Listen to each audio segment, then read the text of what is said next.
We're going to get started. I'd like to thank everyone for appearing today. In the past, we've had some competition from bad weather. Today, we have it from good weather.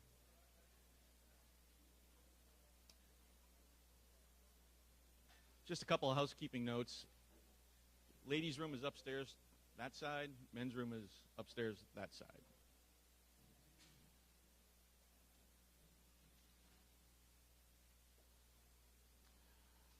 Okay, so today we're going to have a panel session. A panel session discusses. Here comes George.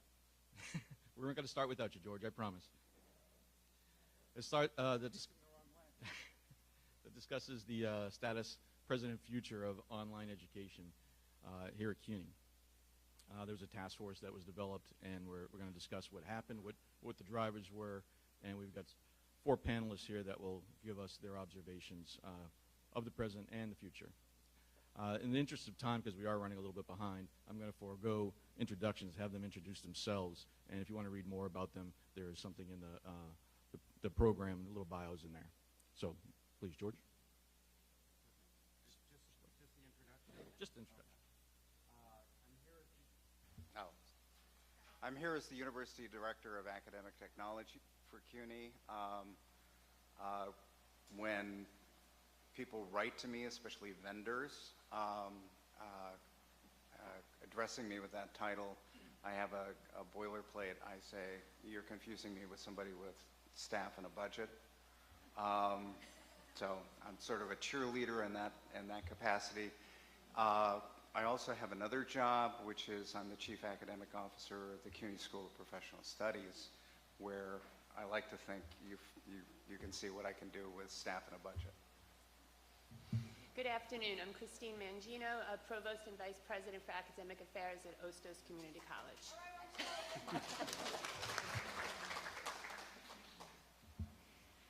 Greetings, VCC. It's good to be back. I'm Eddie Ruiz. I'm Assistant Vice President at Lehman College for Information Technology, and I'm looking forward to have a discussion with you about online learning. Good afternoon. My name is Luis Montenegro, Dean for Academic Affairs here at Bronx Community College, and I work with Mark Leonardton and his staff in the Center for Teaching, Learning, and Technology. I'd like to give you the official welcome to BCC, even though this conference started some time ago, and I hope that you're enjoying it, and I hope that the remaining time is also instructional and enjoyable to you. Thank you all, and thanks for being here. I'll introduce myself as well. I am Mark Leonardton, the Director for the Center for Teaching, Learning, and Technology here at Bronx Community College. So in the fall of 2016, Chancellor Milliken convened a task force of CUNY presidents chaired by Ann Krishner and Jeremy Travis to discuss the status, present, and future of online education at CUNY. The work and recommendations of the task force are a practical extension of CUNY's strategic framework, which calls upon the university to strengthen services to our core constituency, extend outreach, and heighten our public profile. CUNY currently does not have an integrated approach to offering online programs and needs to expand our overall offerings to meet student needs and to remain competitive with other large university systems. Chancellor Milliken brought together the task force to take advantage of the opportunities this represents, a chance to think deeply about the role of online education at CUNY, use and promote it as best practices, raise CUNY's profile, and develop a united approach to vetting, supporting, and branding online programs. With that, I'm going to ask George if he can, because George was in on these meetings, if he can give us a little bit more to go on. I'm supposed to dish the dirt, I guess. I was advice and support to the task force, which is to get a nice way of saying fly on the wall. There were community colleges, senior colleges, and professional and graduate schools represented, but the only voting members were CEOs of CUNY institutions. Um, the, the task force is, I'm glad Mark mentioned the strategic framework. The task force is really one answer to a question that has two answers, and the other is in the strategic framework. If you look for online learning in the strategic framework, and I hope you will, it's on the website. It's under access and completion. So the idea is that one way of justifying and driving online instruction is for our core constituency.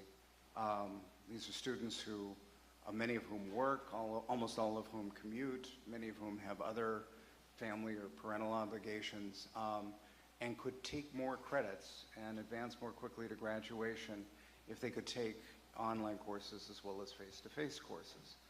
This is hardly counterintuitive, but it's not happening a lot. And that was one of the chancellor's two charges to the task force. The other, which is what the task force really ran with, was a focus on the creation of online degree programs. That was really to extend the reach and raise the profile of both the campuses that would be offering such programs and CUNY generally. So that was the sort of a twofold charge. There were three approaches that were embraced by the task force. Basically, campuses who are already doing this could continue doing this on their own, and other campuses could feel free and encouraged to join them. Campuses who wish to could reach out to a third-party vendor. It would have to be the one identified by an RFP, which is currently in circulation, and the vendors responding to that will be reviewed. And the third piece, which is of special interest to me and maybe something we could discuss a little bit, was the idea of a CUNY accelerator, a kind of shared services model where we could sort of do this for ourselves. Then in many cases could do what a third-party vendor could do, provide consultation, business modeling, faculty development, work on student readiness, instructional design support, and so on, and thereby eliminate the need for campuses to reinvent the wheel over and over again. And I think that's very exciting. I think it's also a reason that the report, which was actually presented to the Council of Presidents in January, is being released to the CUNY community now. We've gone through a very complex and uncertain budget process, and we have come out the other end, and we can start talking about something like this and what it would entail, what it would cost, how we would develop it and do it. That hasn't happened yet, and we're pretty late in this particular academic year, so I think it's something we're looking ahead to the years to come to fully realize. Can you tell us a little bit more about the accelerator itself? It's a twinkle in the eye, folks. It's not there yet. It's something that I've given a fair amount of thought to. I know Ann Kirshner and Jeremy Travis and I met with Vita Grabinowitz and Matt Sapienza and others to talk about what it might entail. I think that what it might entail, it needs to happen as a sort of consultative process that involves campuses and people at the campuses. Not that it should take forever, but more than anything else, and I think people know this, what CUNY needs most of all is people power. This is not really a technology issue, although we've had discussions with Brian Cohen and various CIOs. It really is about having the wherewithal so that each teacher who wants to offer an online course doesn't have to do it all alone, soup to nuts.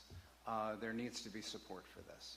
And students who take these courses need to have some sort of readying or orienting experience, because online instruction is not old wine in new bottles. It's a transformative medium, and it needs some preparation. So and all the campuses are doing some work along these lines. But again, I think it's a huge challenge to do this campus by campus and quite possibly differently. And it would make so much more sense to sort of pool our thinking and our people power. I would love to see this happen so that it involves, I think, enormous untapped potential. I don't know how many people know this, but we have one of the largest concentrations of graduate students anywhere in the university, in the country, at this university. They teach 7,000 courses each year.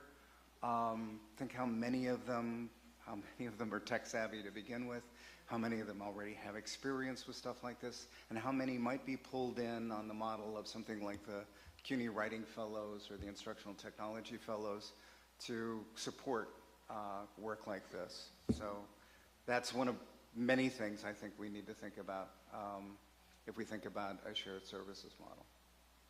I also noticed that the task force identified or used the term academic momentum, meaning students that have been here a while, but for whatever reasons, life gets in the way, takes them away from classes. I imagine that the opportunity for online courses that aren't nailed down to a specific time, a specific campus, gives them extra leverage to complete their studies.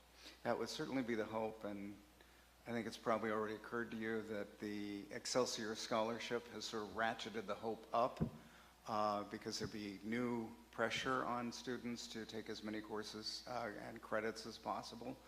I think there are potentially enormous opportunities here that we have, which ought to be, at least theoretically, a highly transferable general education curriculum that students can share across the campuses, that both in terms of curricular closeness and geographical proximity.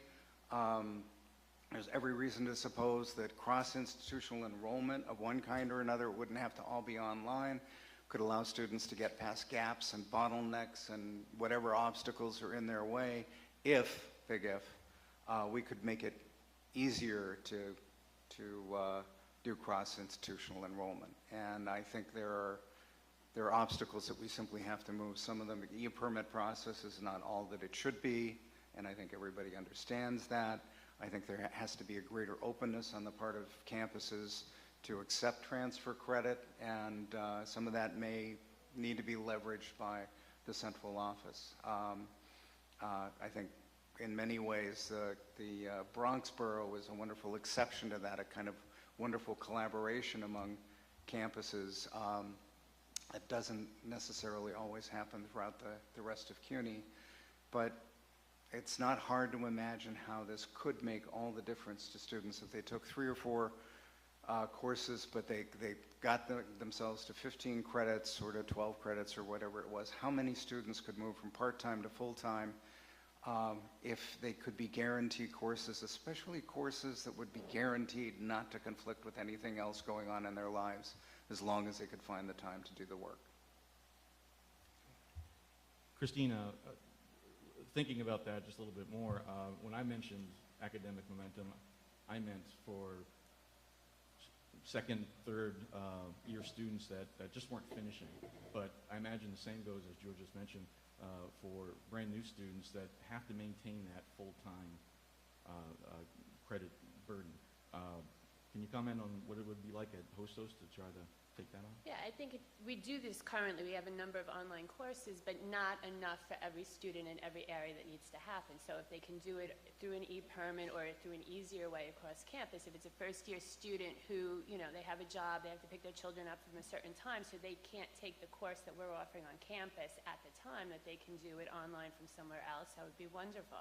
For many of our students after the first year, half of them become part-time students. Again, it's the scheduling, right? Because we're not offering classes at the time that they can do this. So if they can do, add to their course load through online programming, that would be fabulous.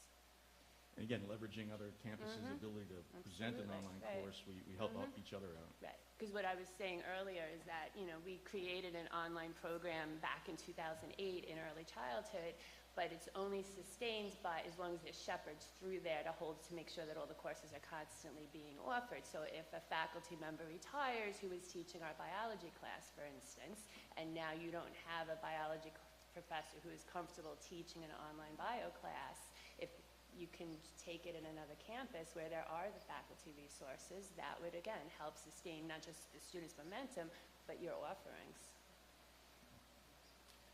Eddie, you're an IT guru.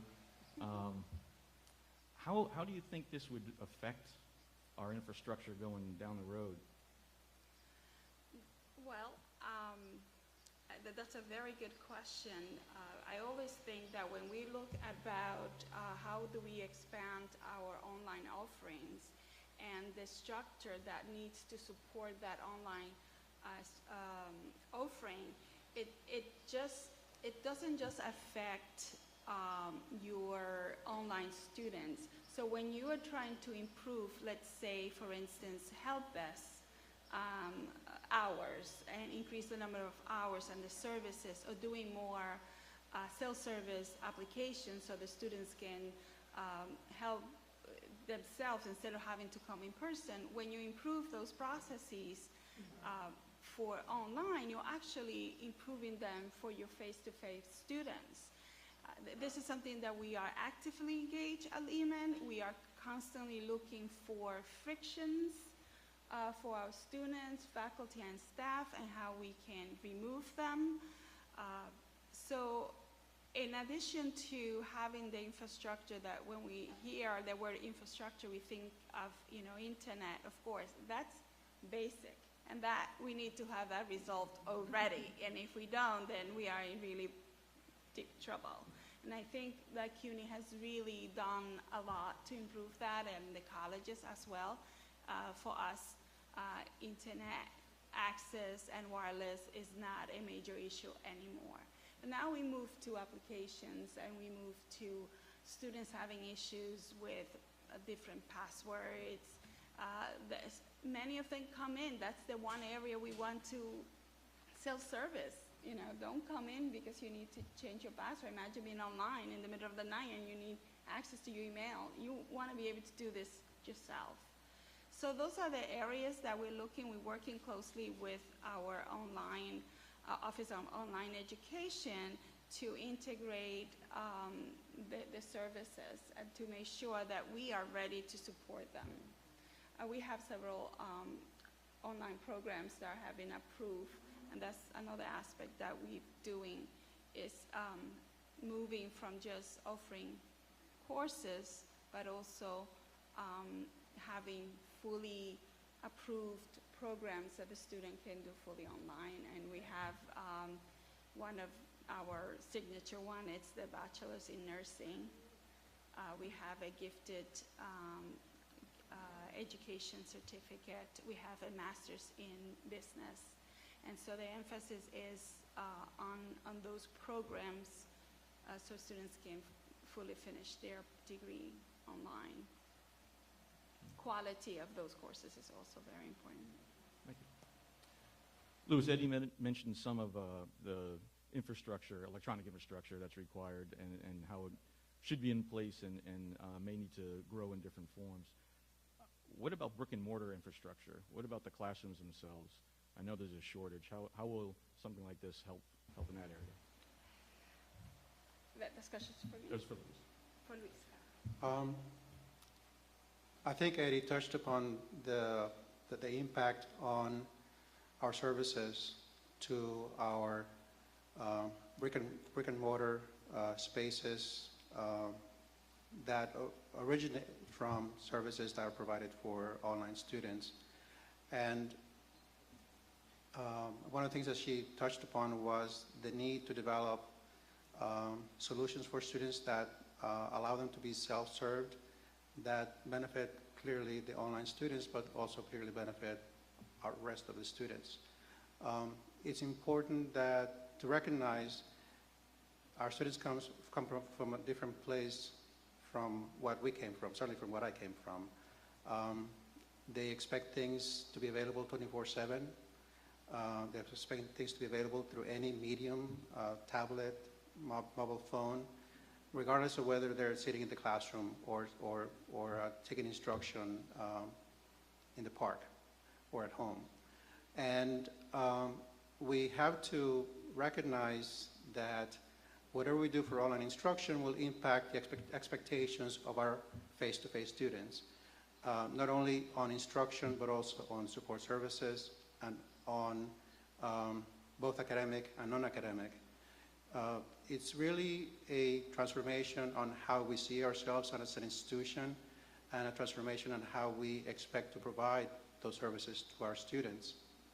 And George touched at the beginning that faculty teaching online courses should expect that a lot of those services for them will be provided. They don't have to, in essence, develop a course and conduct a course soup to nuts. There has to be an expectation that a system is robust enough and the institution has invested enough resources to make this a transparent process for the faculty.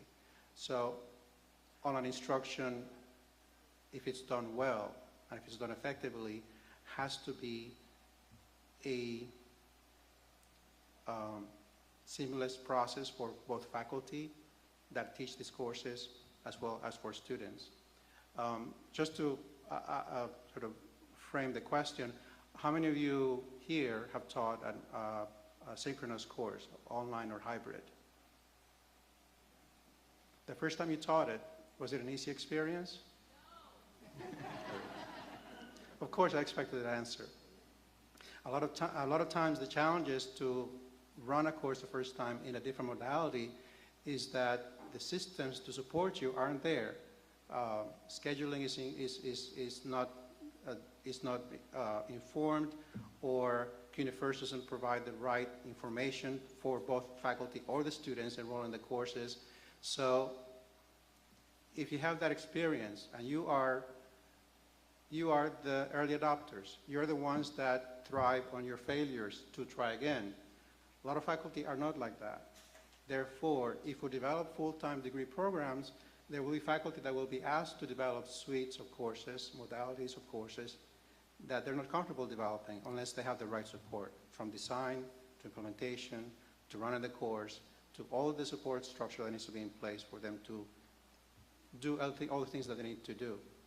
And the one thing that, as you early adopters have recognized, that online instruction is not just using a different vehicle to teach what you teach. Online instruction also forces you to rethink the way teaching and learning occurs. And that's something that faculty that are asked to do this without self-motivation are going to have a hard time dealing with. Therefore, just as we need to build up support services on campus for our students that expect these kinds of wraparound services, both academic and support, same thing needs to happen for faculty.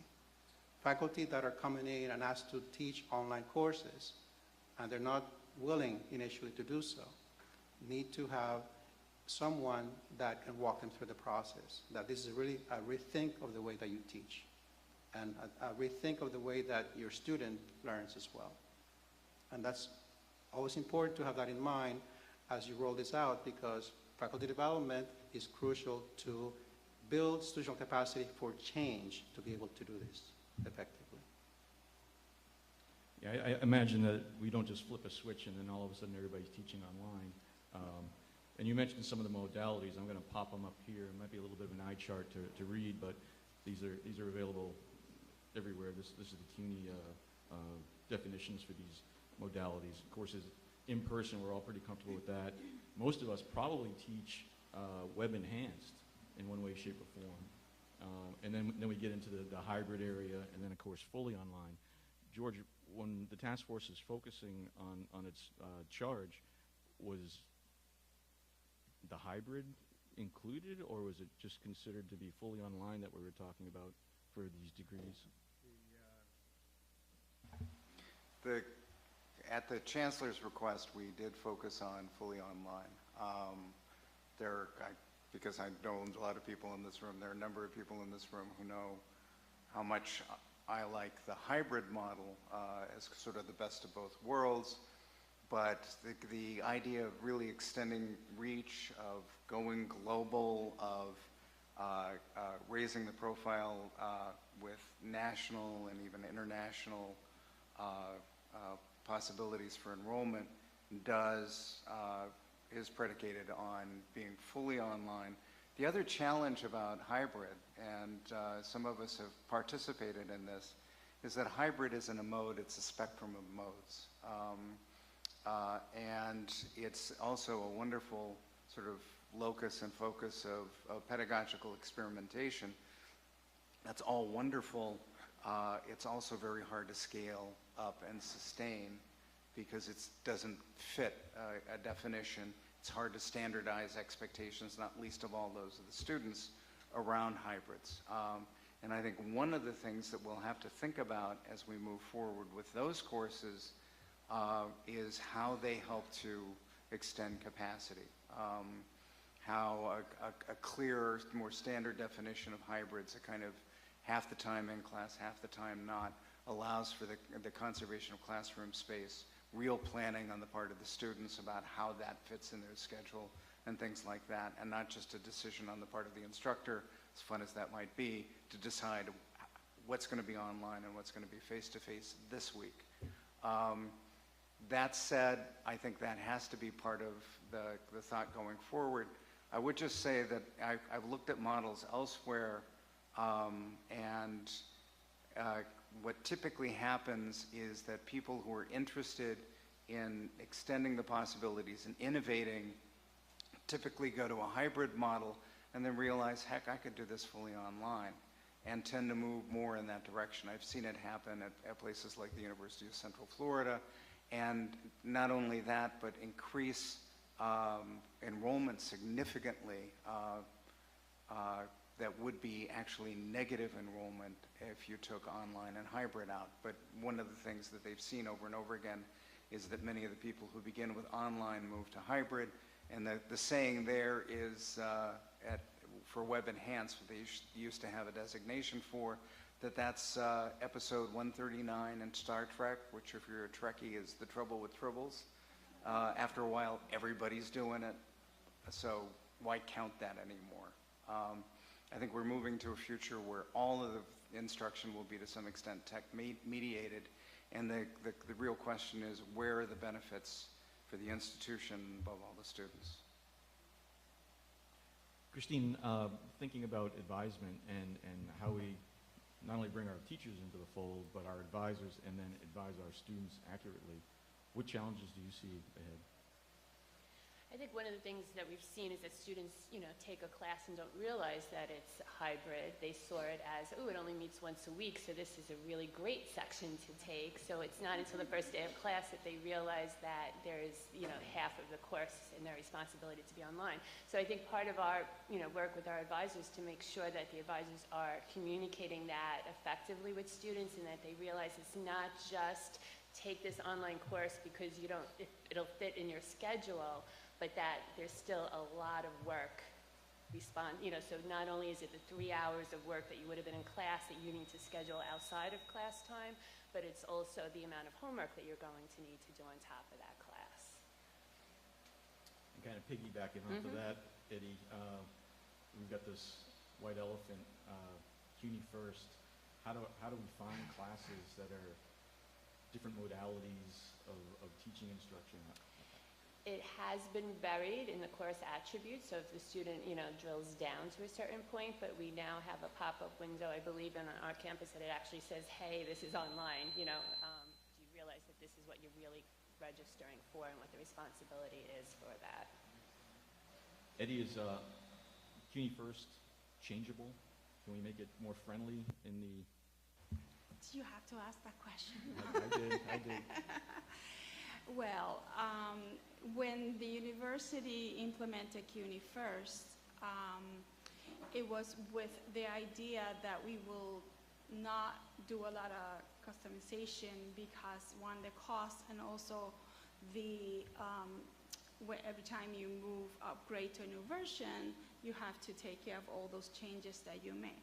Having said that, however, what we know now is that there are a lot other ways to integrate systems. So yes, we have CUNY First, and we need CUNY First. The administration needs CUNY First. But we could find ways to have our users, especially students and faculty, that need to use CUNY First several times a semester, and not constantly like somebody who works in the registrar's office. So there are technologies like APIs, right, where it allows that you can talk to a system. You can develop a system that is easy to use that will, let's say in an app, add a course. Look for an online course. So there are other ways and mechanisms that we could use in technology so that our users can easily access that big box that is CUNY First. And not just CUNY First, there are other tools too. We have DegreeWorks, we have whatever other advisement system we're going to use. So we need to start thinking about what's called microservice, which is integrating different platforms. And we are at Lehman trying to work on something of a kind. We call it Lehman 360. And we are looking on ways to use APIs. One example that we are exploring is to use it with transfer, a student for transfer evaluation. Currently, our students have to, unfortunately, when we don't have an evaluated course, they have to go from, to the department. So first they have to get the description of the course, then go to the department that they don't even know where it is because they're newly transferred students, to find out what the equivalent is. We are looking to change and streamline the whole process, and the idea is to use APIs. Okay. George, you wanted to? I just, Eddie's absolutely right. You're not supposed to customize CUNY First, but you can work around that. And one of the great workarounds is a team led by Zeb Dagan at CIS, Computing and Information Central, is something called the Global Search Tool. And the Global Search Tool is able to search for course attributes across institutions. So you can look for an online course. You can really slice it and dice it so many different ways. But the interesting thing about the Global Search Tool is originally it was developed so people could look for online or hybrid courses. Now with other initiatives, it's a way of looking for experiential courses. They will have their own course attribute. OERs, people are talking about them today. They're going to be talking about them a lot more in the not too distant because there's money flowing that way. OERs will also have their own special course attribute. Students are going to start voting with their feet, and they will be able to find these things. These are relatively new innovations, so we really haven't seen what their impact is. But at some point, serving the students the way we're supposed to, letting them find what they need and run with it, we're going to see enrollment patterns change. Okay, we have just a couple minutes left. I want to try to open it up to questions from the floor. Let me take the mic here.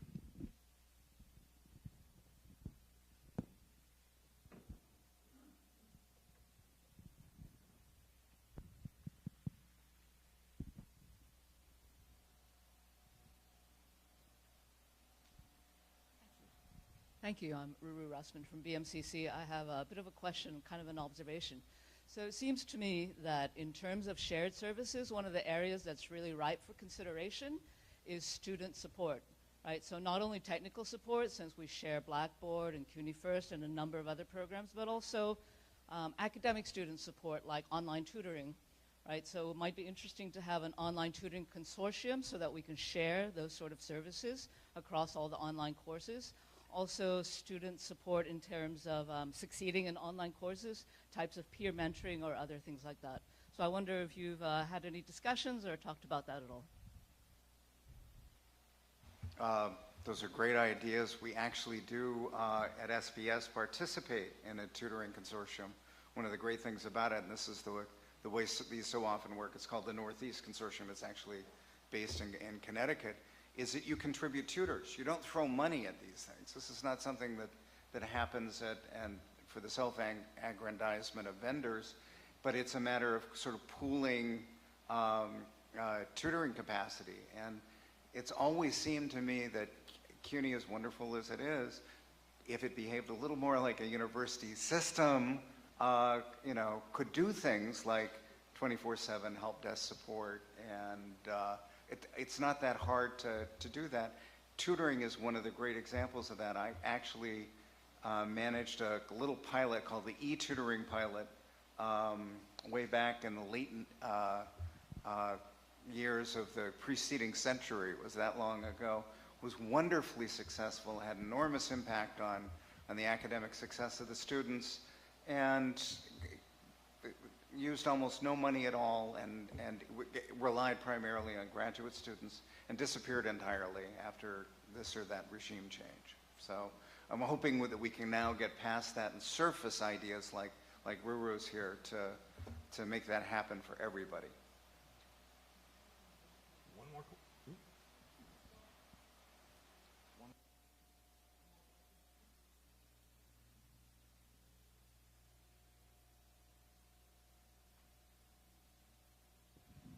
Okay, then I'd like to wrap it up. Thank you to the panel for sitting through this. Appreciate it very much. Thank you.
you guys get a chance before you leave to walk around the campus. It's actually a lot better now. There've been a lot of construction, so a lot of new things have happened. The quad out in the front where you were in the new library building, that's like brand new, state of the art now. I don't know if you had a chance to walk upstairs to the second floor, but there's a new library upstairs on the second floor, if you get a chance to do that. There's also the Hall of Fame. That's a landmark. It's on that end of the campus where you walk around and see all of the famous people. There's all kinds of busts for them in there. And okay, good. I see that we can move along because I see that the president's here. So Carlos, I think you should probably come up and get going. And Steve, is Eddie on board?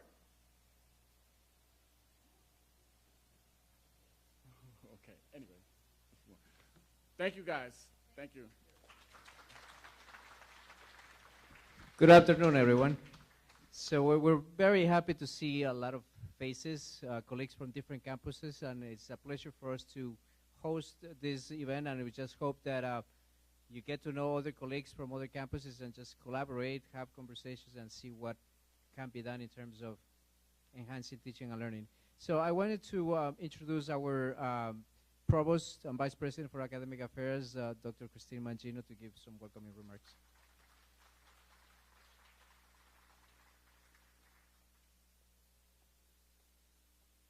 Good afternoon again. And what a great, wonderful day with some great presentations. And we still have the keynote to go. I want to acknowledge not only all the work the three campuses put forth in today's endeavor, but more importantly, the continued collaboration. It is not easy to sustain an initiative on your own campus, in addition to try and sustain something across three campuses. It takes a lot of commitment and dedication to pull that off. And not only has this team just pulled it off, they have actually managed to grow and expand their work and their annual conference. So thank you to each of them for their dedication and effort and for today's event. I also want to acknowledge all the faculty and staff that are here today and are also committed to growing and learning and sharing. The crazy thing about technology is that you are never done learning about it. Just as you become comfortable with the latest gadget or platform, it either becomes obsolete or there's something even better to try. At OSTOS, we are currently planning for a new building somewhere in the future, and it's challenging for us to determine how the classroom should be structured to accommodate the technology that we're going to want in that room, because who knows what will be available and how different it may be 8 or so years from now. So we are excited that each of you are here to learn and to share the latest technologies or classroom pedagogies around the latest technology. But I challenge each of you to continue your participation in forums like this and to keep learning and keep sharing. We need to be a step or two ahead of our students' understanding and usage of technology rather than constantly trying to catch up to where they are.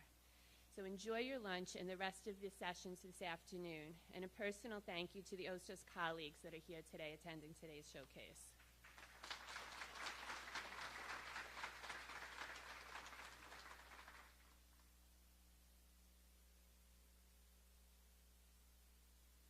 So we also want to invite our representative from Lehman College, Assistant Eddie Ruiz, Assistant Vice President for Information Technology, to give welcoming remarks.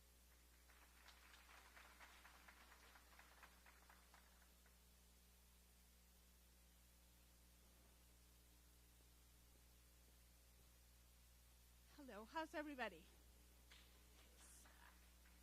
I bring greetings from Lehman College, our president, our provost, and we want to also thank very much BCC for hosting this conference. It's been a wonderful experience, I'm sure, for everyone, and every year it gets better and better. Unfortunately, our president, Dr. Cruz, he is at another conference in John Jay. There's been several competing events today. But he is a great supporter of technology, and I am sure that if he were here, he would memorize you guys He's really a great when it comes to the needs of technology for a higher education institution. And I'm really, I must say, very happy that he is our new president. As you know, he's new to Lehman College. Thank you.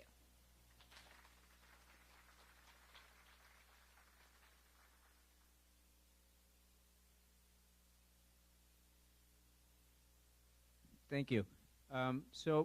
Last but not least, we want to invite the president from Bronx Community College, Dr. Thomas Sekendepi.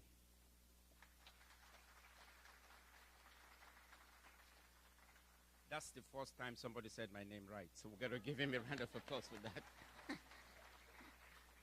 You know what? It's so good to see all of you on our campus here. So first, I want to say welcome to BCC, the most beautiful campus in CUNY.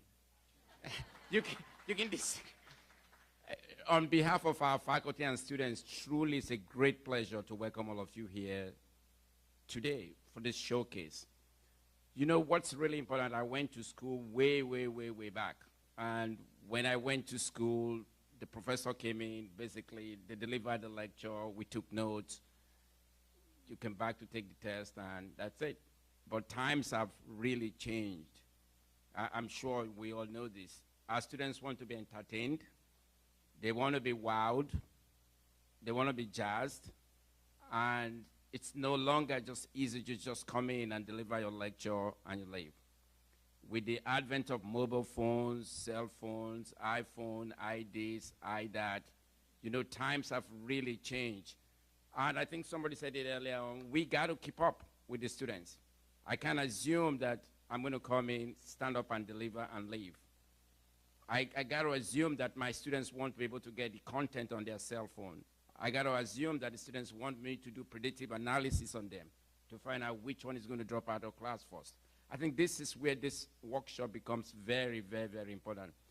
This is my second year on campus here, and it's really good to know that the CUNY family in the Bronx, that's Lehman, Hostos, and BCC, we've seen the need for all three of us to collaborate together to see what can we do as a CUNY family in the Bronx to enhance teaching and learning. I think we all need to commend ourselves for that. I was at last year's workshop at Lehman, and I'm glad we're hosting it this year. I think what I want us to do is to learn something today that we can take back to our campuses, apply it in what we do daily, or use it in the short term and the long term, because I think it's really important. In my mind, it would be a waste just to come in here today and you leave without picking up something that you're going to use way back on your various campuses. I think it's really crucial.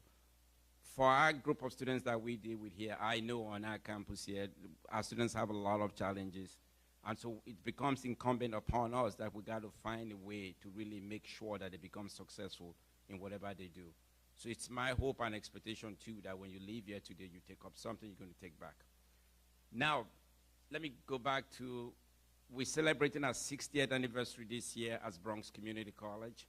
So you're on the campus at the very right time. I hope for the last 60 years, we've been doing one thing to provide access and affordable, high-quality education to the students in our county, in our borough, in our city, in our state, and in the country. I know for the next 60 years, we're going to continue to do that, but I'm also expecting that in the next 60 years, we've improved the ways in which we deliver education and content to our students. So welcome to our campus as we celebrate our 60th anniversary. I hope you find the time to walk around the campus.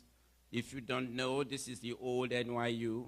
We moved in here in 1973, and the buildings, we have 3 historically designated buildings on our campus: Language Hall, Gould Memorial Library, and Philosophy Hall. If you've not been into GML, I know we're all very busy, just find 5 minutes to go into Gould Memorial Library and you're gonna be wowed. If you don't like old things, you like new things, find time and go into the North Hall Library, and also I'm sure you're gonna be wowed too.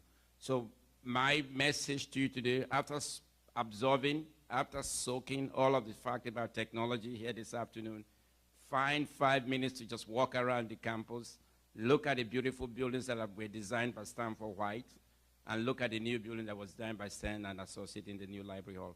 Welcome to our campus, and I hope you follow us on our website as we celebrate our 60th anniversary, and I hope you join us in some of the events. Thank you, and welcome again to our campus.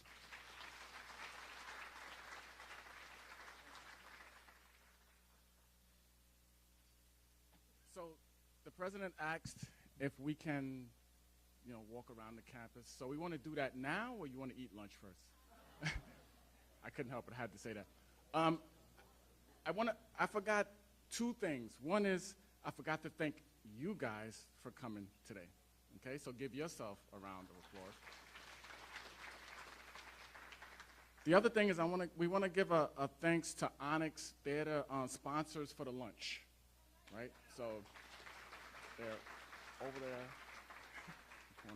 And I think now, let's eat. Let's go to lunch. Okay?